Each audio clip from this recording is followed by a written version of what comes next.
All right, we're in the kitchen. Bobby Huber is back from Steinhelber's restaurant this morning, and he's making a rack of lamb and a savory. We've all been talking about a smoked sausage cheesecake. Is that even legal?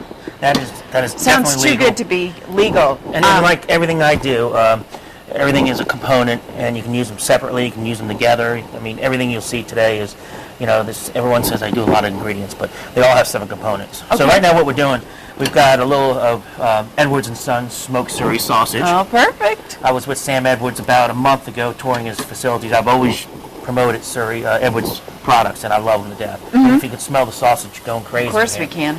So we got a little So bit we're starting with the cheesecake then. Yes. All right. So in the bowl that's up here is goat cheese and cream cheese. And then down here we've got some Surrey sausage, Edward Surrey sausage, sauteing with some onions. I'm going to cook that until it's a little bit translucent. So we'll let that go for a minute.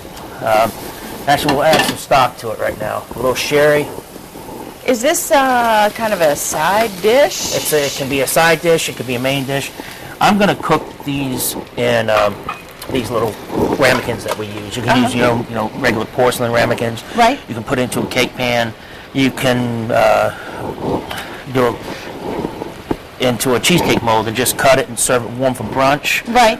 Or as a side dish. But for presentation, I know you like get a nice little shape there. So that's what those are for. And, Okay. And we'll put a little shape. So we're going to reduce this down a little bit, and then we're going to add that to the cheese mixture. And then we're going to add some eggs and some Parmesan cheese and some breadcrumbs. So it's basically three cheeses. It's cream cheese, goat cheese, Parmesan cheese. Rich. We'll add this to it, some eggs, a little salt and pepper. So it's all going in this mixing bowl. And what's going on with the double boiler? How come you're doing that? Because you want to warm the cheese up. Okay. So it's, you know. So are you going to bake it? We're going to bake it. As soon as I'm done with this, I'm going to put them in the oven and bake it. So you won't see that on TV while you guys are doing something else. But that's why the eggs are in. I bake it just like a regular cake. But if it's going in the oven, why warm the cheese first? Because so you can fold everything together, folds well. Oh, you mix right. it together. So and also it cuts down on the cooking time in the oven. Gotcha. And so it makes it soft, makes it easy to work with for all those things Absolutely. going in. Absolutely. All right. And then in this pot right here, we're just going to start our balsamic reduction. Okay. So watch your mouth because it's going to make you sneeze. It's going to make you sneeze. Oh, I thought it might. Okay. No, not blow up. Now, how come it'll make you sneeze? Because of the fumes from the vinegar. From the vinegar. And it's hot. Okay. So what we're going to do. Oh, you're not kidding. Here they come. A little bit of balsamic vinegar. About a cup of sugar. Yeah, I'm going to put a little more. And the thing is, I like this dish, and we're going to put some strawberries in there. We're going to put a bay leaf, some rosemary. And now what's this going to be for? The rack of lamb? And this is accompaniment to it, and also some peppercorns if I can find them. Okay. All right. You said it, Bobby. We used a lot of ingredients. It's got a lot going on, but have no fear. We're going to list them all at thehamptonroadshow.com and tell you how to do what Bobby's doing here and talk a little bit more about Steinhelber's if you just want to say, forget it, and go to Steinhelber's, Go to Steinhelber's and you have all have this. Bobby cook it for you. Okay. Well, we'll just let this simmer down. Yep. Simmer down now, and I guess when I come back, when we come back, I'll have the cheesecakes in the oven. That'll be reducing, and I'll show you how we're going to get the lamb ready for the oven. All right. Right on. Thank you very much. Okie dokie, we're back in the Hampton Roadshow kitchen. Chef Bobby Huber is here from Steinhelber's restaurant making a rack of lamb smoked Surrey sausage cheesecake and a balsamic vinegar reduction, which is reducing before our very eyes. It's reducing. And the cheesecake is in the oven, correct? Cheesecake is in the oven right here, and then we're going to get through. Whoa, 550 degrees? Well, that's not the cheesecake. That's going to be for the rack of lamb. Oh. So and we're going to prepare the rack of lamb right now. Okay. Let me stand over here because I know all your stuff is over there. All right. So. But the cheesecake's what? Where's the cheesecake? Down below, and it's at 400. Okay. These ovens cook a little slower, so I usually a little bit higher than normally would. Just shows that Bobby's been here a time or two, knows his way around the kitchen just like at home, or Steinhelber's. So I got a little bit of olive oil. I got some whole grain Dijon mustard, a little bit of garlic, and some salt and pepper. Okay. And we're going to mix that around. If folks have not made rack of lamb before, when they go to buy it, anything in specifically that they need to ask, the butcher, can it come packaged just like that? Yeah, you want them French. These are French. The bones are clean. Okay. You want to make sure the fat cap is taken off of it. And this is a little bit of fat cap left on. Normally it's about that thick. Yeah. So you want that taken off of it.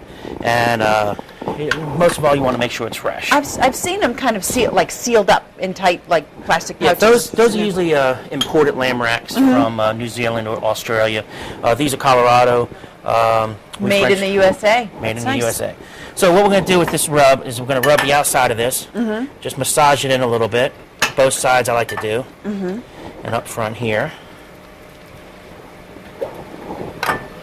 And then after I do that, Because lamb has a very distinct flavor of its own. absolutely, and I love it. It's one of my favorite meats to eat besides roast chicken and French fries that we just talked about earlier. Yeah. So, and then we're going to take a little salt and pepper on the outside. Okay. Even though it's in the rub, I'm going to put a little bit on the outside too, because I like that nice crust on there. Right. Okay. Are you using it? Sea salt, kosher salt? It looks kind of coarse. It's sea salt. It's sea salt. It's a kosher style. The flake is kosher style sea salt. Okay. So what we do here, I mean, if you're picky about it, in the restaurant we usually are, we just kind of crimp some foil around the bones so they don't burn while they're in the oven. Okay. And we're going to do the other one too. Wow, this is powerful. It's getting really big. Oh, I think we need to turn it down. Good thing I was here. You saved the day. Normally I'd be yelling at my guys in the kitchen for letting that happen. Right. So, anyways, we'll crimp that on there, and we'll pop that into a 500-degree oven. Okay. We roast it at 500 for about 6 minutes, and then we'll turn it down to about 350 and let it finish cooking. And about 15 minutes, they'll be ready. So is that like searing? To do it at the superheat and then trying to turn it down sear a the little outside. bit? You can sear it in the pan, then move it to the oven. I like getting in the hot oven and then turning it down, letting it cook, and then you got to let it rest. The important thing too is we take the lamb. If you notice, we're sitting at room temperature. Yes. You want to cook any meat you cook. You want them to be at room temperature. That way, it doesn't attack the outside and it doesn't cook all the way through. What we call is a bullet, and a bullet's when you have that really, really red middle and everything's gray on the outside. You want to kind of cook it so it's even all the way through. A lot of people do. They throw things right out of the refrigerator, throw it on the grill. Well, they're scared. Everyone says, "Oh, don't leave meat laying around." But you got a 4-hour window that between the temperatures of 40 degrees and 145 degrees. 4 hours is a lot of time. That is a long time. That's way longer than I thought. So, and All right. not like we leave meat laying around at Steinhomes. I don't want people to get that, but we do try to pull when we get an order in. We try to pull it out at least 10 minutes before it gets on the grill. Well, right. It'll get to Yeah. room temperature a whole lot faster Yes. than 4 hours. Yes. Still be okay. I think that's one of those tips that that's great for the people at home to know. Absolutely. All right, we've got to wrap it up again. When we come back, we'll talk more about this and I guess put it all together. Put it all together, cook some spinach off, and make it look good. Okay. All right. So, in the kitchen now. Look at me go, Chef Bobby Huber. How you Look doing? at you go. Everything's done. Hey, you've been busy since I last Been a saw you. little busy. Bobby's here from Steinhelper's restaurant showing us how to make his rack of lamb, the sausage cheesecake, and I know you have a longer, fancier name for that. Yeah. And you wilted some sausage when some sausage, some spinach when nobody was looking. Yes, just a little bit of olive oil, salt and pepper, and a little bit of garlic. I cook with garlic. I love garlic. There's some chefs that ban it from their kitchens. I Are personally you love kidding it. me? Oh, absolutely. What chefs? Crazy chefs. Yeah, Charlie Trotter's one of them in Chicago. He doesn't like any garlic. Naming names. Yeah, sorry.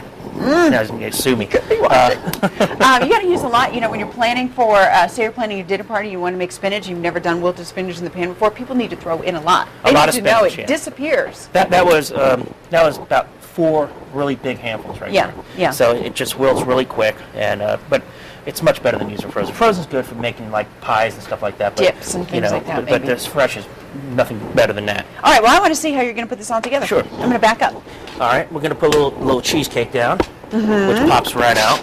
Oh, that's okay. This is our balsamic syrup. Now, you can either strain it through a fine strainer.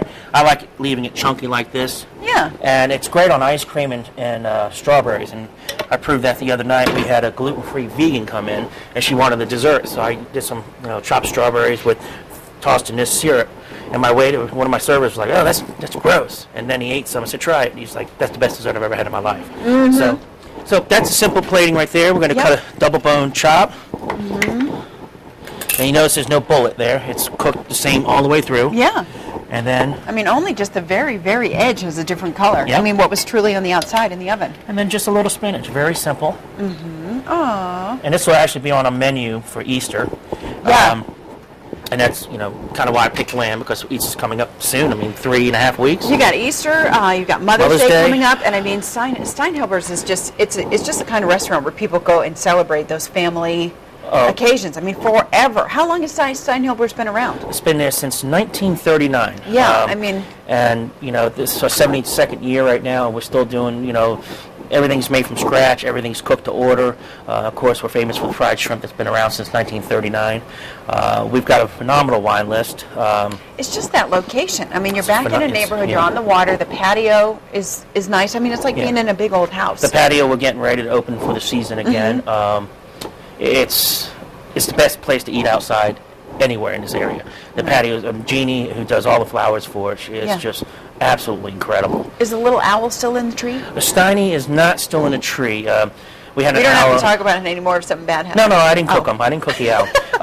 It just, owls move along as things get going. So my kids always, my kids, like I say, my kid, my friends' kids, they always, when they come out, they look for Steiny, but he's no longer there. Oh, well, I'm lucky. Kevin and I celebrated his birthday at Steinhilber's last year, and we got to see Steiny in the little tree while we were eating outside. So, we wish him well, and maybe somebody new will take up residence in that tree.